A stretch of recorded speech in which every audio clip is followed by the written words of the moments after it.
कृष्ण कृष्ण हरे हरे हरे राम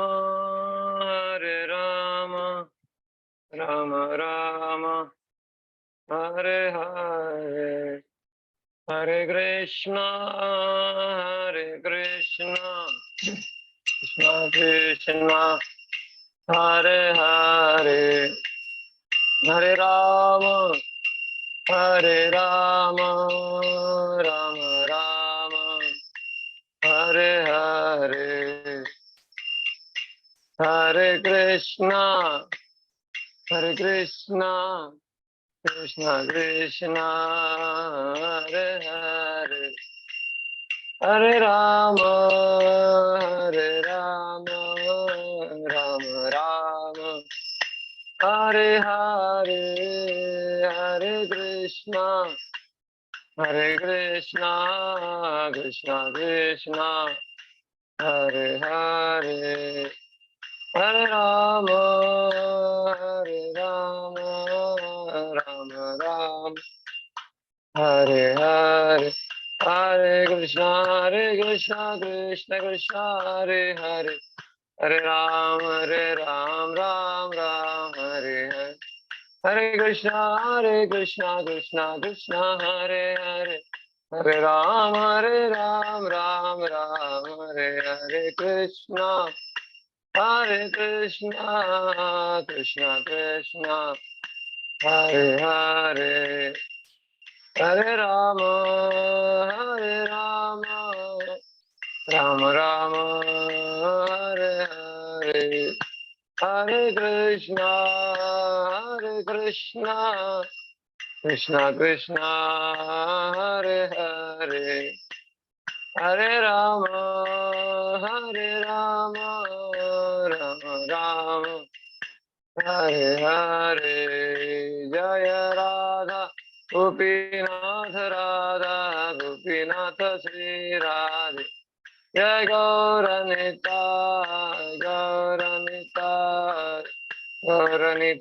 जय गौरनिताय जय जय प्रभुपाद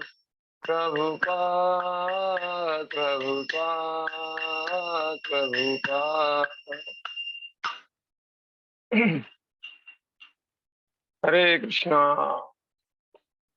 तो आज हम 32वां सत्र में है भगवद गीता गीता रहस्य।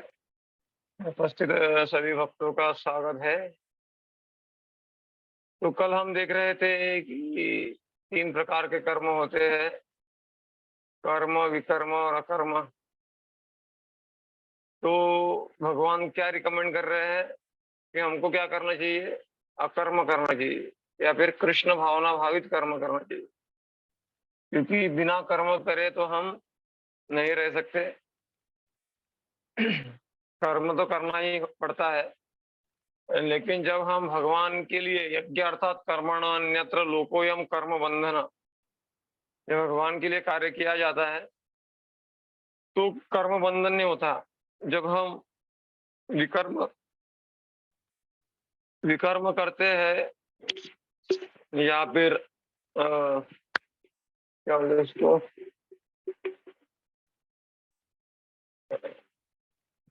कृष्ण भावना भावित कर्म करते हैं तो इस संसार से मुक्त हो जाते हैं। लेकिन जब विकर्म करते हैं तो इस संसार में क्या हो जाते हैं? हम बन जाते हैं, हम नरक में जाते हैं। और जब कर्म करते हैं कुछ आशा से तो क्या होता है? हमको पुण्य प्राप्त होता है। तो जो कृष्ण भावना भावित व्यक्ति होता है वो ना तो पुण्य और पाप के चक्कर में पड़ना चाहता है, उसका उद्देश्य होता है भगवान की प्रसन्नता। तो कर्म करके न नरक स्वर्ग में जाना है, न विकर्म करके नरक में जाना है। आम्ही जातो आमच्या गावा आमचा राम राम घ्यावा, तुकाराम महाराज बोलते हैं। तो इसीलिए इस संसार में हम घूम रहे हैं, पुनरपि जननम पुनरपि मरणम। पुनरपि जननी जठरे शयनम यह संसारे खलु दुस्तारे कृपया पाहि पारे मुरारे। शंकराचार्य कहते हैं कि पुनरपि जननम पुनरपि मरणम, पुनर्जन्म लेना है, मरना है। इस संसार में यही चक्कर चल रहा है। और ये चक्कर किस लिए है? एक तो हम विकर्म कर रहे हैं या फिर कर्म कर रहे हैं। हम कृष्ण भावना भावित कर्म नहीं कर रहे हैं। इसीलिए जो बार-बार जन्म और मृत्यु का चक्कर हमारे सामने है। हमको झेलना पड़ता है। जैसे कुल्लू का बैल होता है ना, गोल, गोल, गोल, गोल घूमता पड़ता है। कभी स्वर्ग उठा है, कभी नरक डूबा है। कभी हम अपने पुण्यों के कारण स्वर्ग में जाते हैं और कभी पापों के कारण नरक में जाते हैं। लेकिन कहा गया है कि आब्रह्म स्तंभ पर्यंतम सर्व मायामयम जगत, सत्यम सत्यम पुनः सत्यम हरेर नाम एव केवलम। लेकिन जो बुद्धिमान होते हैं वो क्या करते हैं? सत्य के पीछे जाते हैं। तो अभी भगवान बता रहे हैं आज के सत्र में, हम आगे जाएंगे तो उसमें जो काम संकल्प मतलब जो अ, इच्छाओं से मुक्त जीव होते हैं उसका लक्षण क्या है और ये साधक और सिद्ध का लक्षण क्या है वो बताने वाले हैं। तो भगवान बोल रहे हैं, यस्य सर्वे समारंभा काम संकल्प वर्जिता ज्ञानाग्निदग्ध कर्माणम तमाहु पंडित बुधा। यस्य सर्वे समारंभा काम संकल्प वर्जिता। इस संसार में हम जो भी कार्य करते हैं कुछ न कुछ कामनाओं को लेकर करते हैं। कुछ न कुछ इच्छाएं हमारी होती है और वो इच्छाओं को पूरा होना ये हमारे जीवन का लक्ष्य होता है।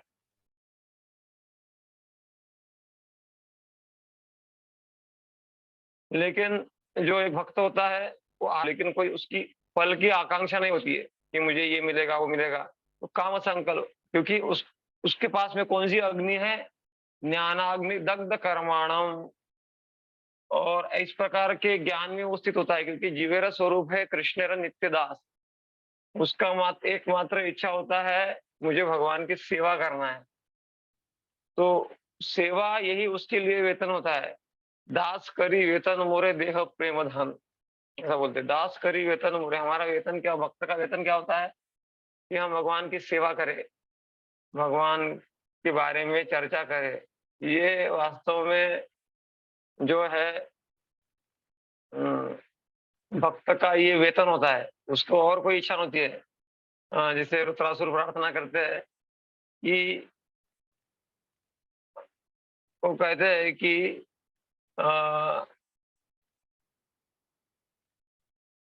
भृत्यस्य भृत्य मतलब कभी अहम हरे तव पादेक मूलम दासानुदासो भवितास्मि भूय। मैं कब तुम्हारे दासों के दास बनूंगा। मनस्परेत आसु पतिर गुनास्ते गृणीत वाक कर्म करो तू काया।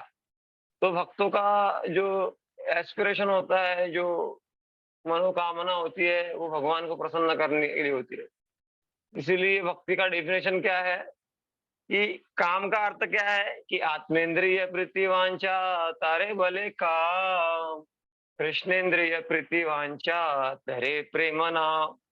आत्मेंद्रिय प्रीति वांछा मतलब हमारे इंद्रियों को संतुष्ट करने की जो इच्छा है, या फिर मेरे परिवार को संतुष्ट करना है, मेरे समाज को संतुष्ट करना है। लेकिन भगवान को जब हम संतुष्ट करना चाहते हैं, कृष्णेन्द्रिय प्रीति वांछा धरे प्रेम नाम, कृष्ण को जब हम संतुष्ट करना चाहते हैं उसको प्रेम कहा जाता है। तो और ऐसा जो ज्ञान जिसके पास में है उसको बोलते ज्ञानाग्नि दग्ध कर्माणम। इस प्रकार के स्थित होकर जो कार्य करता है, तमाहु पंडित बुधा, वो व्यक्ति पंडित है ऐसा भगवान बोल रहे हैं। चाणक्य पंडित भी डेफिनेशन देते हैं ना कि आत्मवत् सर्वभूतेषु य पश्यति पंडित मात्रवत् परदारेषु परद्रव्येषु लोष्टवत् आत्मवत् सर्वभूतेषु य पश्यति स पंडितः। चाणक्य पंडित बोलते हैं जो दूसरों के स्त्रियों को माँ के समान देखता है, मात्रवत परदारेषु परद्रव्येषु लोष्टवत, दूसरे के धन को कूड़ा कचरा के समान समझता है, आत्मवत सर्वभूतेषु, और सबको अपने समान ही मानता है। अपने को जैसा सुख दुख होगा वैसे दूसरों को भी होता है, ऐसा सोचना। हाँ, आत्मवत यह पश्यति स पंडित, वो पंडित है वास्तव में।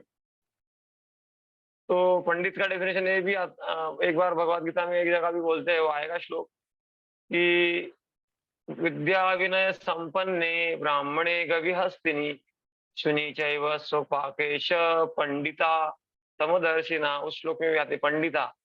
पंडित कौन है? तो पंडित समदर्शी होता है। हम समदर्शी क्यों नहीं हो पाते? क्योंकि हम अज्ञान में है। अज्ञान हमारे रूट में है, हमारे सिस्टम में बैठा हुआ है, इसीलिए हम पार्टी बनाते हैं, ये इसकी पार्टी, वो उसकी पार्टी। खूब चलता है संसार में पार्टी। और फिर जब तक हम शुद्ध भक्त नहीं बन जाते, तब तक भी हमारी ये पार्टी बनाने की प्रवृत्ति नष्ट नहीं होती है। तो ये, लेकिन जब पंडित व्यक्ति बन जाता है तो ये सारे झंझट से वो ऊपर उड़ जाता है।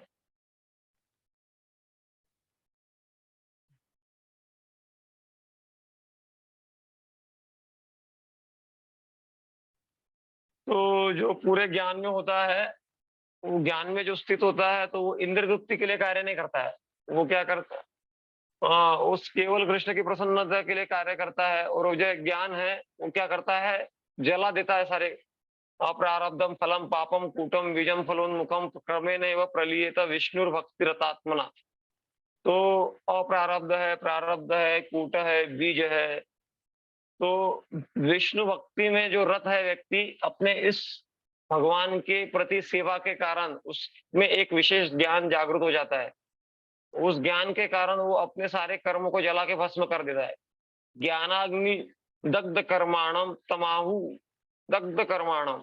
आग, पता है ना आपको, काफी बार कचरा वचरा जमा हो जाता है तो हमको लगता है अरे क्या करे, कचरे का क्या करे। फिर लास्ट में हमारे दिमाग में आता है अरे यार सब जला दो, आग लगा दो, इसको जला दो।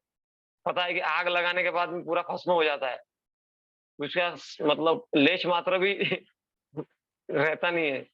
वैसे ही ज्ञान की आग जब भगवान कृष्ण लगाएंगे, तेषाम अहम अनुकंपार्थम अहम अज्ञान अजम तम। जब भगवान ज्ञान अज्ञान नष्ट करेंगे हमारे जीवन का, तो ज्ञान ज्ञान के साथ साथ फिर अज्ञान नष्ट होता है। जैसे कृष्ण सूर्य सम माया है अंधकार, जहाँ कृष्ण तहा नहीं माया अधिकार। तो जहाँ कृष्ण ज्ञान देते तो फिर अज्ञान नष्ट हो जाता है। तो फिर अज्ञान की वजह से जो दुख उत्पन्न हुआ है, सारे दुख का मूल तो अज्ञान ही है। कुंती महारानी भी भागवत में कहती है कि वो कहती है कि अम, वो आशा के बारे में, कर्मों के बारे में बोलते हैं, अज्ञान के बारे में, कि अज्ञान होता है इसीलिए कर्म होते हैं इसलिए फिर व्यक्ति दुख भोगता है। तो उसमें वो कहती है कुंती महारानी कि भवेस्मिन् क्लिश्यमानानाम् अविद्या कामकर्मभिः श्रवणं स्मरहार्हाणि करिष्चित् इति केचन। तो भविष्यमिन क्लिश्यमाना नाम, भविष्य में इस संसार में हम दुख भोग रहे, क्यों? अविद्या काम और कर्म। अविद्या होता है पहले, फिर अविद्या जनित काम होते हैं, मतलब इच्छाएं जागृत होती है, और फिर उस अनुसार हम फिर ओवर टाइम करते हैं, और फिर ओवर टाइम से फिर वो रिजल्ट जो आता है तो वो अलग है। जैसे अविद्या है तो अविद्या में व्यक्ति सोचता है शराब पीना अच्छा है, सिगरेट फूकना अच्छा है, फिर उसके लिए मेहनत करता है, पैसा कमाता है, खूब शराब पीता है, और शराब पी के फिर क्या होता है, नरक में जाने का रास्ता क्लियर करता है। तो सारा नुकसान ही नुकसान है, फिर भी उसमें वो फायदा दिखता है। इसी को बोलते हैं अविद्या।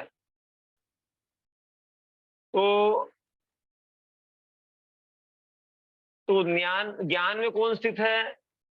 तो कहा जाता है कि जिसका हर एक कार्य इंद्र तृप्ति की भावना से रहित है, कि मुझे ये सुख मिलेगा, ये करूंगा तो ये मिलेगा, उसको कह सकते हैं कि वो ज्ञान में स्थित है। तो बलदेव विद्या शुभम क्या कहते हैं कि समारंभा, मतलब वो किसी आशा के साथ में किसी कार्य को चालू नहीं करता है। उसका एक ही कार्य रहता है, एक ही उद्देश्य रहता है कि मुझे भगवान को प्रसन्न करना है या फिर अपने आत्मा का जो धर्म कर्तव्य है मुझे करना है, वही रहता है। तो क्यों ऐसा वो कर पाता है? क्योंकि उसके अंदर एक ज्ञान जागृत हो गया है। वो ज्ञान के कारण क्या होता है कि उसके कार्य सारे कर्म भस्म हो गए हैं। ज्ञानाग्नि दग्ध कर्माणम तमाहु पंडित बुधा। शिल प्रभुपाद तात्पर्य में लिखते हैं कि क्योंकि वो सारे इंद्रिय तृप्ति की भावनाओं से थोड़ा मुक्त होता है, तो वो जो मुक्त होकर वो जो सेवा करता है, उससे एक ज्ञान प्रकट होता है। Such a fire once kindle can burn all kind of reaction to work. तो वो जो ज्ञान है उसको आग कहा गया है। तो जैसे आग लग जाती है तो सब भस्म हो जाता है। संसार दावानल लीढ़लोका प्राणाय कारुण्य घना घना त्वं। दावानल है, तो इस संसार में दुखों का दावानल लगा हुआ है और दावानल बुझता है कब है? जब जब बादल का बारिश बा, बादल जो ऊपर से आसमान से बादल बारिश बरसाते हैं, तब वो बुझता है दावानल। ना टैंकर का पानी लेके जाएंगे, हमारा थोड़ा सा बकेट में लोटा लेके जाएंगे और डालेंगे दावानल के ऊपर, तो हमारा कुछ वो पानी से कुछ नहीं होने वाला वो दावानल का। वैसे इस संसार के small small solutions, personality development tricks, वो ट्रिक्स, ये ट्रिक, कोई भी ट्रिक काम नहीं करने वाला है, क्योंकि इस संसार की प्रॉब्लम्स क्या है? परपेचुअल प्रॉब्लम्स है, एक के बाद दूसरा, दूसरे के बाद तीसरा।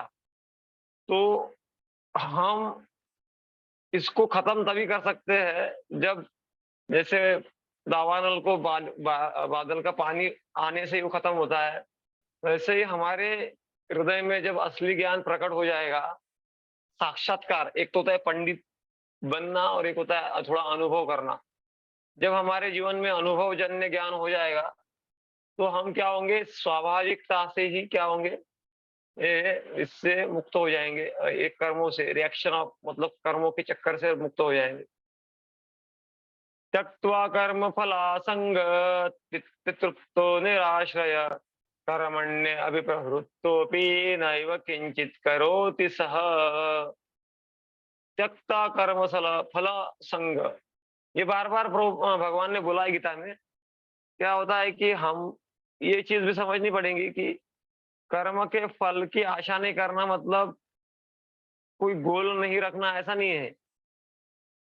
गोल रख सकते हैं, we can be ambitious also.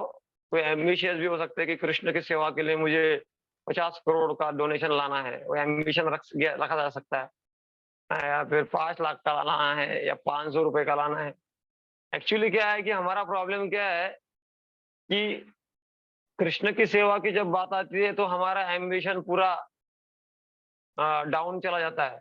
कोई एम्बिशन रहता ही नहीं है कि कृष्ण की सेवा के लिए कोई एम्बिशन है। सामान्य सा जो बद्ध जीव है, किसी को भी पूछो कि कृष्ण की सेवा के लिए आपका क्या एम्बिशन है, तो कोई भी कुछ भी नहीं है, उनकी लिस्ट में कुछ भी नहीं है।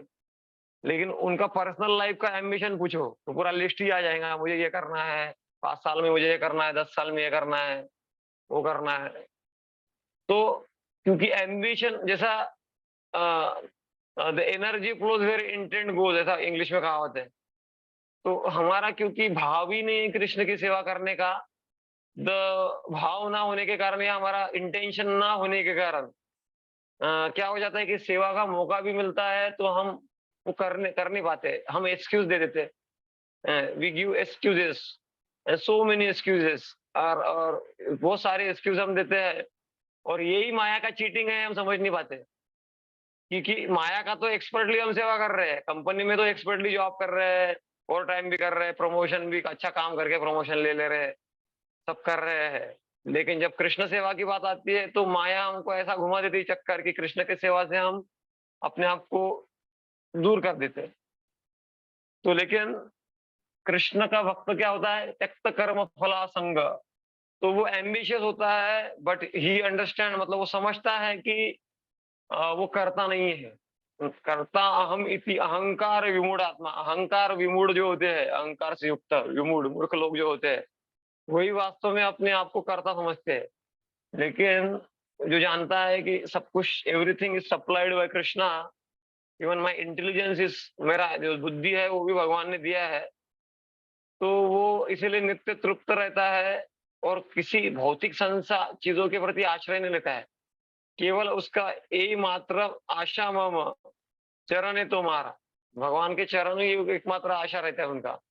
रक्षति इति विश्वासो, भगवान रक्षा करेंगे ये विश्वास होता है उसके। तो इसलिए बोला गया है यहाँ पे कर्मण्य अभिप्रवृत्तोपि, कर्मण्य अभी मतलब कर्म ऐसा नहीं है कि वो निरा नित्य तृप्त रहता है, सैटिस्फाइड रहता है, मतलब वो कुछ करता नहीं है। जैसे प्रभुपाद जी देखिए यहाँ पर ग्रंथ वितरण कर रहे हैं, फिर डिस्कशन कर रहे हैं साइंटिस्ट लोगों के साथ में, फिर किताबें लिख रहे हैं, कुकिंग कर रहे हैं प्रभुपाद जी। तो प्रभुपाद जी का उम्र देखिए क्या है। तो जब वास्तव में व्यक्ति अवेकन हो जाता है ना कृष्ण भावना में और समझ लेता है कि हमारा कितना बड़ा ड्यूटी है कृष्ण के प्रति, तो उसका उत्साह कम नहीं होता है। हाँ, शरीर भले ज़रूर बूढ़ा हो जाएगा, लेकिन उसका जो उत्साह कभी बूढ़ा नहीं होता है। वो उल्टा जवान लोगों को फेल कर देता है। प्रभुपाद जी ने जवान लोगों को फेल कर दिया। हैं, वो जितना एक्टिव रहा करते थे, उतने हिप्पी लोग भी थक जाते थे उनके ऊपर एक्टिव रहते। ऑफ कोर्स बाद में प्रभुपाद जी ने उनको बहुत ट्रेन किया और बहुत वो भी बहुत बढ़िया-बढ़िया भक्त बने।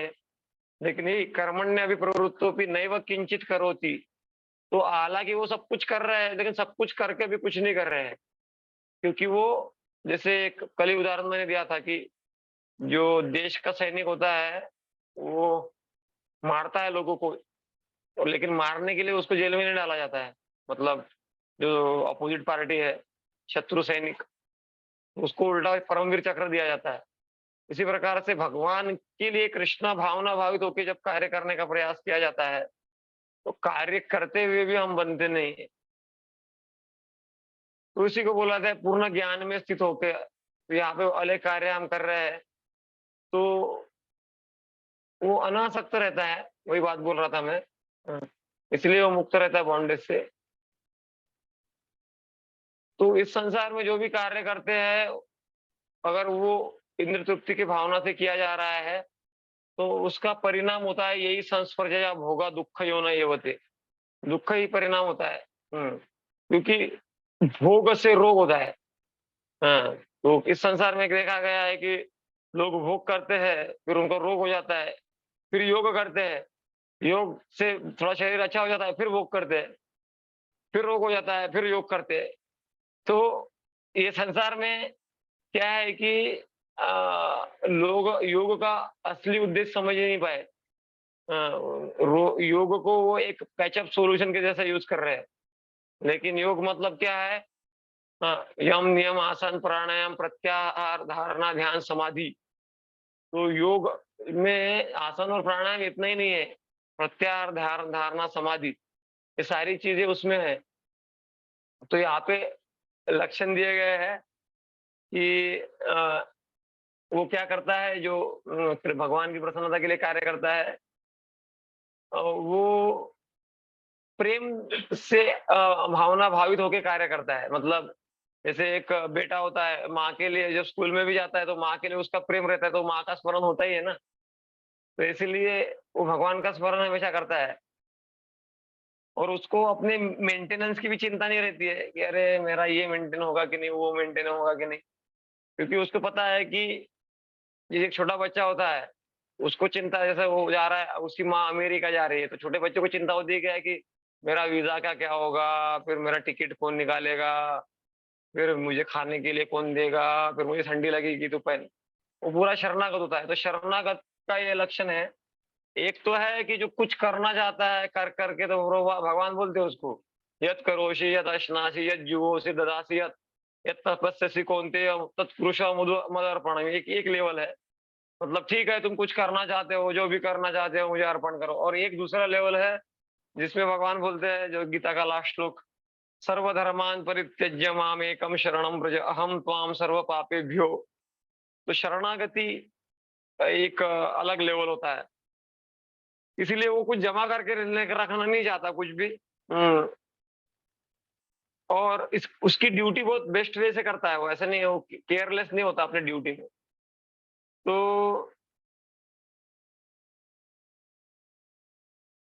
इसी को ये जो कार्य किए जाते हैं भगवान की प्रसन्नता के लिए, इसी को अकर्म कहते हैं। मतलब उसको वो करता है, सब कुछ करता है, फिर भी वो बनता नहीं है। तो श्रील प्रभुपाद जी बताते हैं कि कृष्ण भावना भावित व्यक्ति के लक्षण क्या होते हैं कि वो शरणागत होता है। यहाँ पे माधवेंद्र पुरी का उदाहरण दिया जा रहा है। माधवेंद्र पुरी जब वृंदावन गए तो उनका ऐसा विचार था कि ये लोगों को खाने खाने खिलाने में बहुत टाइम जाता है, तो मैं किसी को नहीं मांगूंगा। वो सिर्फ केवल भजन करते थे अपना, और कोई दे देता तो लेते थे, नहीं तो नहीं, किसी को मांगते भी नहीं थे वो। तो एक बार कृष्ण स्वयं आए और कहे कि ग्वाले ग्वाले का रूप धारण करके, और कहे कि बाबा हमारे गांव में कोई भूखा नहीं रहता, और अगर कोई भूखा रहता है तो हम खुद उसके पास में जाकर उसको खाना दे देते। तो भगवान गए और उनको माधवेंद्रपुरी को भोजन दिया भगवान ने। तो ऐसे भक्तों का वो लेवल है, हालाँकि वो लेवल है, वो लेवल को हम इमीडिएट नहीं कर सकते। ऐसा नहीं कर सकते कि आज से मैं कुछ भी नहीं करूँगा, कुछ भी काम नहीं करूँगा और भगवान मेरे लिए लेके आएँगे, उतना हमारा अभी नहीं है। अभी हमारे लिए कुछ अलग रिकमेंडेशन है कि हमारा ड्यूटी हमको करना है, 16 माला का जप करना है, और डूज़ और डोंट्स है। कृष्ण भावना मतलब डूज़ और डोंट्स, हर चीज़ में डूज़ और डोंट्स रहते हैं ना। एक स्कूल में भी हम जाते हैं, तो स्कूल में भी ये करना है, ये नहीं करना है, तभी जाके स्कूल में सक्सेसफुली हम पढ़ाई कर पाएँगे। अपने मन से ये सब कुछ करेंगे तो सक्सेसफुली पास आउट भी नहीं होंगे। इसी प्रकार से भक्ति में भी डूज़ एंड डोंट्स है कि 16 माला का जप करना है, भक्तों का संग करना है, ग्रंथ का अध्ययन करना है, और डोंट्स है कि नशा नहीं करना है, जुआ नहीं खेलना है, अवैध स्त्री पुरुष संग नहीं करना है। जैसे कि कोई डॉक्टर के पास में गया और उसने कहा कि आपको टाइफाइड हो गया है, तो ये दवाई देता हूँ, 20 दिन में ठीक हो जाओगे, लेकिन आपको ऑयली आइटम नहीं खाना है। घर में तला भी जाएगा, पकौड़ा भी बनेगा तो आपको नहीं खाना है। तो कितना हम ईमानदारी से फॉलो करते हैं कि चलो बीमार हो जाऊँगा और इतना तो ऑलरेडी मैं बुखार से तड़प रहा हूँ। वैसे ही भक्ति में भी हमको थोड़ा सिंसियर होना पड़ेगा, और शरणागत भाव से जब हम कार्य करते हैं तो इसमें भी कर्मों में फँसते नहीं। निराशीर्यत चित्तात्मा व्यक्त सर्व परिग्रह शारीरम केवलम कर्म कुर्वन् आपनोति किल्बिषम्। निराशीर्यत चित्तात्मा, तो वो निराशी मतलब आशा नहीं रखता है किसी से इस संसार में, क्योंकि उसको पता है कि मेरे मेरा तो गिरधर गोपाल और दूसरों न कोई। इस संसार में क्या है कि काफी बार हम बोलते हैं कि मेरे तो गिरधर गोपाल। हाँ, हाँ, काफी बार बोलते हैं कि मेरे तो गिरबल दो गोपाल, लेकिन फिर दूसरा ना कोई हम बोल नहीं पाते। ये बड़ा टफ हो जाता है। ये साधु संत जो होते हैं, अ, दूसरा ना कोई जो उच्च कोटि की चेतना में रहते हैं वो बोल सकते हैं। अभी हम क्या कहते हैं, मेरे तो गिरधार गोपाल, लेकिन फिर मेरे ये भी है, मेरे वो भी है, मेरे वो दादा है, मामा है, चाचा है, ये है, वो है, वो है। है ज़रूर, ऐसा नहीं है कि मुझे शरीर संबंध छोड़ने हैं, लेकिन फिर हम उनका भरोसा लेके भी चलते हैं ना। भागवत में कहा गया है कि देहापत्य कलत्रादिषु आत्मसन्नेषु असत्स्वपि तस्य निधनम श्रेय पश्यन्नपि न पश्यति। तो असत असत सैन्य बोला गया उनको, मतलब जो भी हमारे रिश्तेदार ये है, सब है। अब उनके प्रति हमारा कर्तव्य है, उन्होंने काफ़ी कुछ हमारे लिए किया है, कृतज्ञता की भावना भी रखनी चाहिए, और जितना हो सके हम अपनी ओर से प्रयास करें, जिससे हम कृतज्ञता व्यक्त करें, वो होना ही चाहिए। उसमें कोई मना ही नहीं किया गया है। लेकिन वो लोग हमको जन्म मृत्यु के चक्कर से छुड़ा देंगे, वो हमको वास्तव में हमारा कल्याण करा देंगे, ये अज्ञान है। क्योंकि वो असत सैन्य, वो खुद ही काल के प्रभाव में फँसे हुए हैं। जैसे युधिष्ठिर महाराज के प्रसंग में आता है ना कि धृतराष्ट्र सब छोड़ के चले गए, तो नारद मुनि ने समझाया है युधिष्ठिर महाराज को, देह काल कर्म गुणाधीनो देहोयम पंच भौतिकम। काल कर्म गुण के अधीन है ये शरीर। इसके लिए क्या हम क्या कर सकते हैं? इसलिए प्रहलाद महाराज भी एक प्रसंग में बोलते हैं कि बालस्य नेह शरणं पितरो नरसिंह नार्तस्य चागदम उदन्वति मज्जतोन्नो तप्तस्य तत्प्रतिर्इहांज श्रेष्ठ तावद विभो तनुभृतां तद उपेक्षिता ना। भगवान ने उपेक्षा करने के बाद में फिर वो बोल उदाहरण देते, 3 उदाहरण देते वो कि बालक से, जो डूबने वाले बालक को भी कोई बचा नहीं सकता, नौका भी है तो नहीं बचा पाएगा। बालक से नेह शरणम, या डॉक्टर भी अच्छे से बढ़िया डॉक्टर भी अगर उसको बीमारी, कुछ क्रिटिकल बीमारी हो गया तो नहीं बचा पाता है। नार्तस्य चागदम उदन्वति मज्जतो न तप्तस्य तत्प्रतिवीर इहांज श्रेष्ठ। और माता पिता भी, और एक उदाहरण है उस पर नहीं हो रहा है, तो इस ऐसे 3 उदाहरण देते हैं प्रहलाद महाराज। तो इस संसार के सॉल्यूशन क्या है? वो temporary solution, is not a permanent solution. Permanent solution केवल और केवल भगवान दे सकते हैं। तो इसीलिए पूर्ण कृष्ण भावना भावित होकर कार्य करने से जो व्यक्ति करता है तो उसके लक्षण और यहाँ पे दिए गए हैं। वो कोई अपेक्षा नहीं करता है और उसका मन और बुद्धि पूरा नियंत्रण में रहता है, और उसकी इच्छा और भगवान की इच्छा एक ही होती है। और वो पर्सनल इंद्र तृप्ति की कोई इच्छा, मतलब स्वयं की इंद्र तृप्ति की इच्छा कोई नहीं होती है। और कार्य भी उतना ही करता है जिससे उतना जीवन चल जाए। ऐसा नहीं कि समाज में लोग जाने कि मैं कितना इंटेलिजेंट हूँ, ये हूँ, वो दिखाने के चक्कर में भक्ति को कॉम्प्रोमाइज नहीं करता है वो।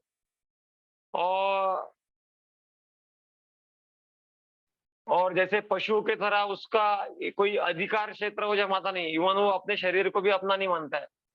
वो सोचता है कि सब भूमि गोपाल की, सब कुछ भगवान का है। इदम शरीरम परिणाम पेशलम, मतलब ये शरीर तो गलने वाला है, सड़ने वाला है, क्या मेरा मेरा कह के सब कुछ तो भगवान ने दिया है, वो समझ लेता है।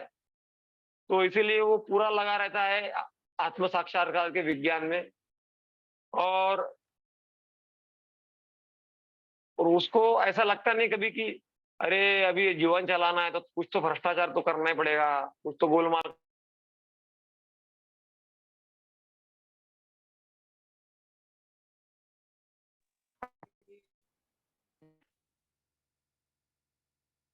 भगवान है, भगवान उसको प्रोटेक्ट कर रहे हैं उनको। इसलिए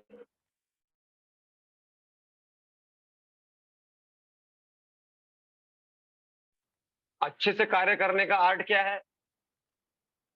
मैं करता नहीं, वो भगवान कर रहे हैं। और और और वास्तविकता में हमको जानना चाहिए कि हम कुछ भी नहीं कर सकते भगवान के आज्ञा के बगैर, क्योंकि बहुत सारे अनिश्चितता इस संसार में है।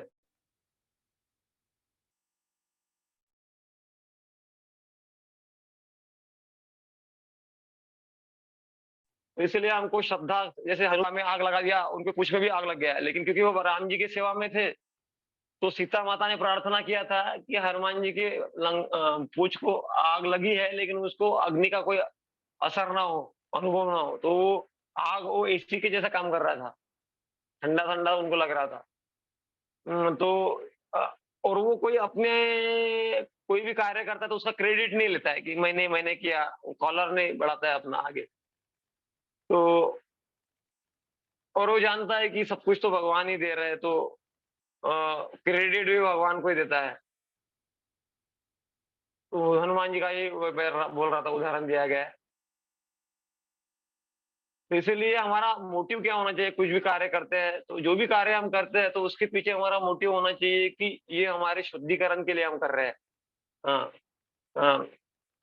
आत्म शुद्ध है, भगवत गीता में और जगह एक जगह आता है कि आत्मशुद्ध, आत्मशुद्धि के लिए वो कार्य करता है।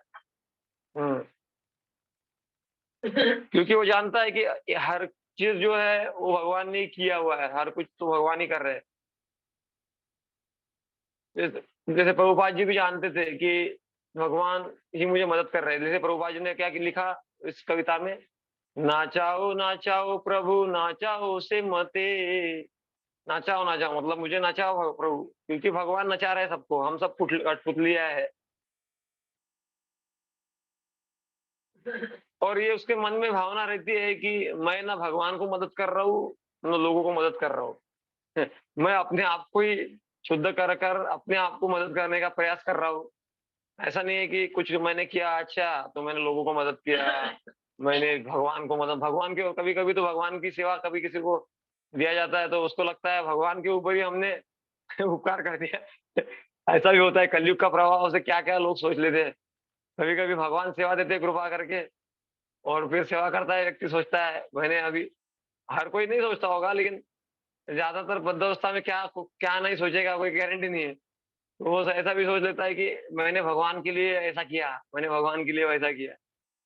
हाँ, ये बात अगर कोई वात्सल्य रस में है और वो सोच रहा है कि पिताजी जी के जैसा तो बात अलग है, लेकिन वो अहंकार से जनित होता है तो वो भी समस्या ही है। हुँ।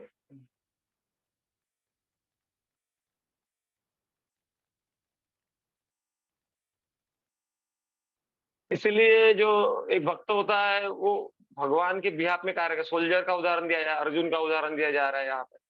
मैं ऑलरेडी ये शेयर कर चुका हूँ उदाहरण कि अर्जुन ने कृष्ण के बिहाफ में कार्य किया और सोल्जर जो है देश के बिहाफ में कार्य करता है। इसलिए किसी को मारकर भी वो कर्म में बनते नहीं है। तो जो कर्म का जो सिद्धांत गहन है और कर्म के सिद्धांतों को गलत भी समझा जाता है कभी-कभी कि जैसे धृतराष्ट्र को बोला युधिष्ठिर जी ने कि तुम थोड़ा दुर्योधन को समझाओ। तो उसने क्या कहा कि दैव प्रबल है, हम क्या कर सकते हैं? तो विदुर जी क्या कहते हैं, दैव प्रबल है, दैव के कारण हम गरीब है, अमीर है, ठीक है। हम दैव के कारण अमीर हो गए, लेकिन प्रॉपर्टी मिला बहुत सारा। लेकिन वो प्रॉपर्टी का हम कैसे उपयोग करेंगे ये दैव ने डिसाइड नहीं किया अभी तक। वो हम अभी डिसाइड कर सकते हैं। इसलिए बोला गया destiny determines the consequences of our action, not the action themselves. हम क्या करेंगे अभी, ये नहीं डिसाइड नहीं करते हैं। तो 2 प्रकार के वाद है, कर्मवाद, दैववाद। कुछ लोग बोलते हैं भगवान ही सब कुछ करते हैं, कुछ लोग बोलते हैं हम ही सब कुछ करते हैं। लेकिन ऐसा नहीं है, जैसे किसान का उदाहरण दिया जाता है, किसान बीज बोता है और फिर भगवान वो आसमान से बादल से बारिश आता है तो बीज बोना मतलब हमारे कर्तव्य कर्म है, हमारा प्रयास है और बारिश आना आसमान से ये भगवान की कृपा है। तो यशोदा मैया के प्रसंग में भी आता है कि 2 उँगली छोटी पड़ रही थी। तो उसमें बोला जाता है ये हमारे प्रयास और भगवान की कृपा।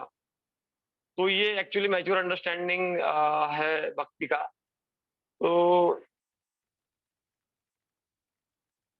तो हम अगर 5 महायज्ञ बोले गए हैं, द्रव्य यज्ञ, पितृ यज्ञ, इस प्रकार से यज्ञ होते हैं। ये यज्ञ नहीं किया और भगवान की भक्ति किया तो भी हम उस ऋण से मुक्त हो जाते हैं। तो तो वो समझता है कृष्ण भावनावादी व्यक्ति प्रभुपाद जी तात्पर्य में कहते हैं कि मैं भगवान का अंश हूँ और भगवान के बिहाफ में कार्य कर रहा हूँ। भगवान मुझे मदद कर रहे हैं जैसे भगवान प्रभुपाद जी जब जलदूत में थे जहाज में तो वो देख रहे थे कि भगवान ही नौका चला रहे हैं। उन्होंने उनका सपना आया नरसिंह भगवान और सब सपना उनका आया। तो वो जानता है वक़्त कि भगवान मदद कर रहा है। तो रियल मीनिंग यही है कि हम अपने को इंडिपेंडेंट ना समझें और इंद्र तृप्ति की भावना से मुक्त हो जाए और गलत चीज़ को छोड़ दें। तो यदृच्छा लाभ संतुष्टो द्वंद्वातीतो विमुत्सर समसिद्धाव सिद्धौ च कृत्वापि न निबध्यते। तो इसीलिए वो लाभ और संतुष्ट संतुष्ट रहता है, द्वंद्व और विमत्सर मत्सर नहीं करता किसी का। तो तो इसलिए वो ज़्यादा वो प्रयास में लगता नहीं है और वो हर जीव के प्रति दयालु रहता है। गत संगस्य मुक्तस्य ज्ञानावस्थित चेतसा ज्ञानायाचरत कर्म समग्रम प्रदीयते। तो इस प्रकार से इस चौथे अध्याय के 23वें श्लोक तक हम आए हैं। तो अगला वाला श्लोक हम अगले सत्र में लेंगे। तो तो वो इस प्रकार से स्थित हो गए कि